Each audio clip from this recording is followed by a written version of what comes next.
বাঁকুড়ার উন্নয়নের স্বার্থে মুখ্যমন্ত্রীর সঙ্গে তিনি দেখা করতেই পারেন বললেন বিজেপি সাংসদ সৌমিত্র খাঁ। এর আগে সোমবার স্থানীয় তৃণমূল নেতার পা ছুঁয়ে প্রণাম করেন বিষ্ণুপুরের সাংসদ সৌমিত্র। এইসব নিয়েই তৈরি হয়েছে জল্পনা।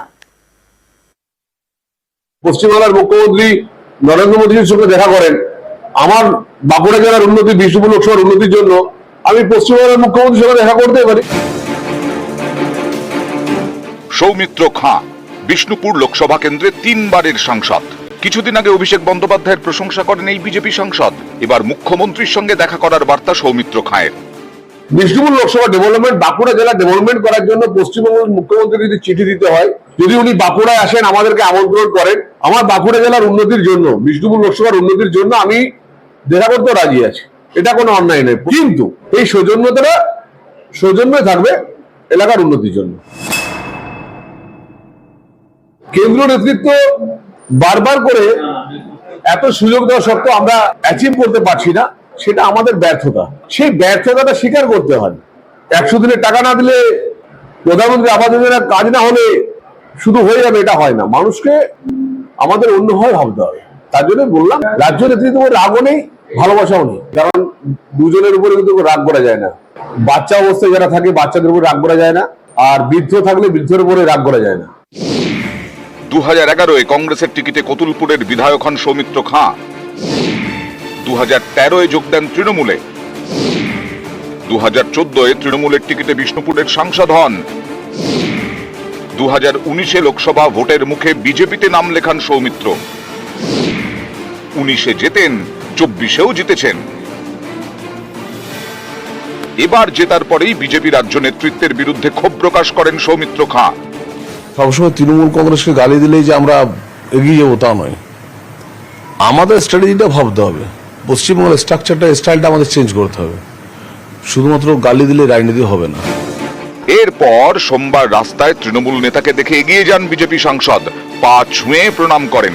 এতে অন্যরকম গন্ধ পাচ্ছেন অনেকে, যদিও সেই সব জল্পনায় জল ঢালার চেষ্টা করেছেন সৌমিত্র খাঁ। বিধানচন্দ্র রায়, জ্যোতি বসু দুজন ভিন্ন মেরুর রাজনীতি নেতা ছিলেন, কিন্তু বিধানবাবু আমি শুনেছি বা বইয়ে পড়েছি জ্যোতি বলে রাখতেন। তো আমার কথা হচ্ছে, পশ্চিমবাংলায় আমরা কৃষ্টি ফিরিয়ে নিয়ে আসবো, সেটা বিষ্ণুপুর লোকসভা বাঁকুড়া জেলা থেকে হোক না। সৌমিত্র খাঁ একদিন আমাদের দলেরই একজন বড় কর্মী ছিল, সে আমাদের দলের সাংসদ ছিল 2014 সালে। তার সাথে দীর্ঘদিন রাজনীতি আমরা করেছি। সৌজন্যতা জানাই, আমিও সৌজন্যতা জানিয়েছি, তাকে প্রণাম করছি, আমি তাকে আশীর্বাদ করছি। এর সাথে রাজনীতির কোনো যোগ নেই। 24-এর ভোটে কড়া টক্করের মুখোমুখি হতে হয় সৌমিত্র খাঁকে। প্রতিপক্ষ ছিল তারই প্রাক্তন স্ত্রী সুজাতা মণ্ডল। হাড্ডাহাড্ডি লড়াইয়ের শেষে মাত্র 5,567 ভোটে জেতেন সৌমিত্র।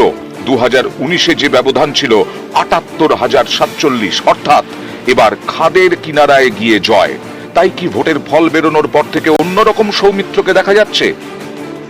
এ নিয়ে তৈরি হয়েছে জল্পনা। তৃণমূল কংগ্রেসে যাওয়ার আমার কোনো ইচ্ছে নেই। আমি পশ্চিমবাংলায় বিজেপির প্রতীকে জিতেছি, বিজেপির কেন্দ্রীয় নেতৃত্ব আমায় সুযোগ দিয়েছেন। এটা আমি অমর্যাদা করবো না, এটা মর্যাদা আমি রাখবো। নিউজ 18 বাংলা। অন্যদিকে ফের বিজেপির অনন্ত অস্বস্তি। মঙ্গলবার রাজ্যসভার বিজেপি সাংসদ অনন্ত মহারাজের বাড়িতে যান মমতা বন্দ্যোপাধ্যায়। এটা কি নতুন কোন রাজনৈতিক সমীকরণের ইঙ্গিত? অনন্তকে অবস্থান স্পষ্ট করার পরামর্শ বিজেপির রাজ্য সভাপতি সুকান্ত মজুমদারের।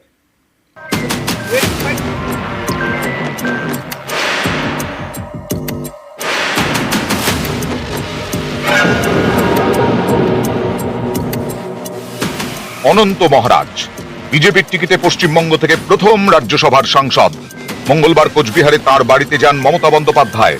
বিজেপি সাংসদের সঙ্গে প্রায় 40 মিনিট বৈঠক করেন। এ নিয়েই রাজনৈতিক মহলে জোর জল্পনা। অনেকেরই প্রশ্ন, এটা কি নতুন কোন রাজনৈতিক সমীকরণের ইঙ্গিত?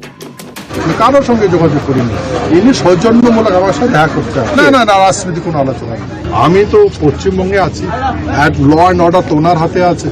এখন উনি যদি না আসতে চায়, আমি কি করে বাধা দেবো? 21-এর বিধানসভা ভোটের আগে অনন্ত মহারাজের বাড়িতে যান কেন্দ্রীয় স্বরাষ্ট্রমন্ত্রী অমিত শাহ। এরপর 2023-এ অনন্ত মহারাজকে রাজ্যসভায় পাঠায় বিজেপি।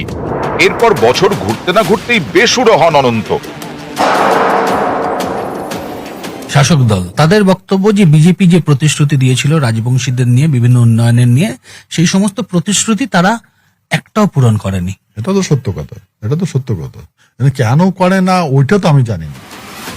এদিন মমতার সঙ্গে বৈঠকের পর ফের সুর চড়ান অনন্ত মহারাজ। এবার কার নিশানায় কোচবিহারের বিজেপি নেতৃত্ব?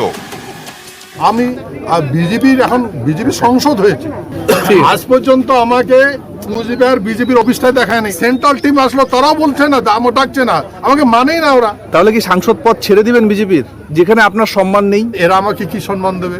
সম্মান দিয়েছে গৃহমন্ত্রী অমিত শাহ, মাননীয় অমিত শাহ। সম্মান দিয়েছে প্রধানমন্ত্রী, যে আমার সঙ্গে কুচবিহারে দেখা করেছে, আমার সঙ্গে বৈঠক করেছে। দু রকমের অবস্থান থাকলে মুশকিল। উনি বিজেপির না সেটা আগে ঠিক করে বলতে বলুন, আমার মনে হয় সেটা দরকার। আজকে আমি পার্টির যে দায়িত্বে আছি, আগামীকাল সেই দায়িত্বে থাকবো না, আমাকেও সব জায়গায় ডাকা হবে না। অমিত শাহজির কাছে তো আমি নিয়ে গেছিলাম তাকে। সুকান্ত বাবুকে দেখলে মনে হচ্ছে দেখবেন আর জ্বলবেন, লুচির মতো ফুলবেন। আপনি এইসব বিষয়গুলো দেখতে থাকুন, অনেক কিছু দেখা এখনো বাকি রয়েছে। রাজবংশীদের স্বঘোষিত মহারাজ অনন্ত রায় ওরফে অনন্ত মহারাজ রাজবংশীদের অন্যতম প্রধান মুখ।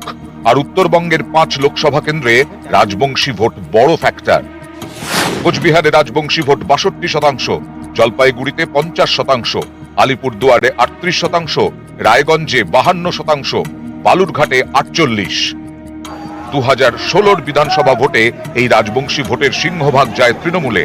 তারপর 2019 লোকসভা এবং 21 বিধানসভা ভোটে রাজবংশীদের অনেকেরই সমর্থন পায় বিজেপি।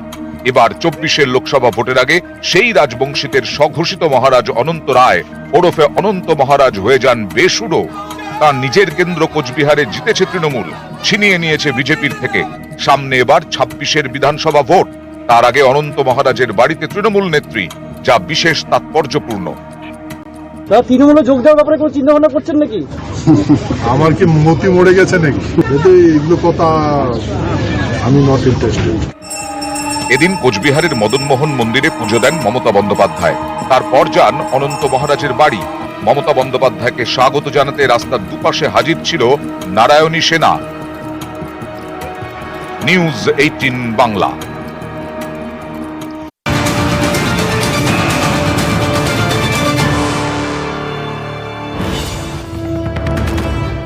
কাঞ্চনজঙ্ঘা দুর্ঘটনা তদন্ত শুরু। আমরা জানি গতকালই chief commissioner of railway safety জনক কুমার গর্গ তিনি দুর্ঘটনাস্থলে পৌঁছন, তিনি পরিস্থিতি খতিয়ে দেখেন এবং আজ থেকে শুরু জিজ্ঞাসাবাদ পর্ব। আমরা জানি গতকালই দুপুরে জনক কুমার গর্গ তিনি দুর্ঘটনাস্থলে পৌঁছন, chief commissioner of railway safety এবং সিগন্যাল ত্রুটির কথা তিনি স্বীকার করেন কার্যত। কিন্তু আজ থেকে শুরু হচ্ছে জিজ্ঞাসাবাদ পর্ব।